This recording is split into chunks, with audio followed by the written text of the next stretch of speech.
இன்னைக்கு நம்ம பார்க்க போறது நாளைக்கு நடக்க போற இந்தியா vs ஆப்கானிஸ்தான் ஓடிஐக்கான ப்ரிவ்யூ தான்.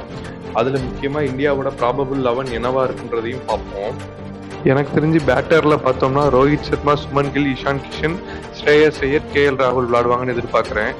ஏன் நான் ஜெய்ஸ்வால் பேரை சொல்லலைன்னா, ஜெய்ஸ்வால் ஒரு ஓப்பனர், ஆனால் சுமன் கில்லும் ஓப்பனிங் ஆட தான் நினைப்பாரு. ஸோ ரோஹித் சர்மா, சுமன் கில் ஓப்பனிங் இறங்குவாங்க. 1 டவுனுக்கு இஷான் கிஷனை யூஸ் பண்ணுவாங்க, 2 டவுனுக்கு ஸ்ரேயஸ் ஐயரை யூஸ் பண்ணுவாங்கன்னு தோணுது. கீப்பருக்கு கிஷனும் இருக்காரு, கேஎல் ராகுலும் இருக்காரு. மேக்சிமம் கேஎல் ராகுல் தான் கீப் பண்ணுவாருன்னு தெரியுது. ஆல்ரவுண்டரை பொறுத்த வரைக்கும் வாஷிங்டன் சுந்தர், நிதிஷ்குமார் ரெட்டி, ஹர்திக் பாண்டியா இருக்காங்க. ஆனால் இவங்க 3 பேர்ல மேக்சிமம் பார்த்தீங்கன்னா ஹர்திக் பாண்டியா ஃபிட்டாக இருந்தால் ஹர்திக் பாண்டியா தான் ஆடுவார். அதுக்கப்புறம் வாஷிங்டன் சுந்தர் ஆடுவார். ஏன்னா வாஷிங்டன் சுந்தருக்கு ஏன் அதிகமான சான்ஸ்னா, அவரை ஸ்பின்னாகவும் யூஸ் பண்ண முடியும்.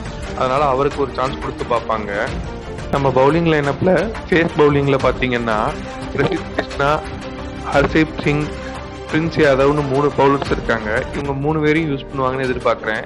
அதுலேயும் பிரசித் கிருஷ்ணாவும் ஹர்ஷீப் சிங்கும் ஓரளவுக்கு தான் எக்ஸ்பீரியன்ஸான பிளேயர்ஸ், அவ்வளோ பெரிய எக்ஸ்பீரியன்ஸ் கிடையாது. ஆனால் நம்ம பவுலிங் லைனப்பில் பிரின்ஸ் யாதவ் இந்த தடவை டெபியூட் பண்ணுவாருன்றதையும் எதிர்பார்க்குறோம். ஸ்பின்னை பொறுத்த வரைக்கும் எனக்கு தெரிஞ்சு குல்தீப் யாதவ் தான் இருப்பாருன்னு தோணுது. அவரோட எக்ஸ்பீரியன்ஸ் போதும்.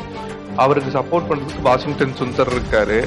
ஸோ எனக்கு தெரிஞ்சு இதுதான் நம்மளோட ப்ராபபிள் 11 இருக்கணும்னு நான் எதிர்பார்க்குறேன். ரோஹித் சர்மா, சுமன் கில், இஷான் கிஷன், ஸ்ரேயஸ் ஐயர், வாஷிங்டன் சுந்தர், ஹர்திக் பாண்டியா, குல்தீப் யாதவ், பிரின்ஸ் யாதவ், ஹர்ஷீப் சிங், ரிஷித் கிருஷ்ணா.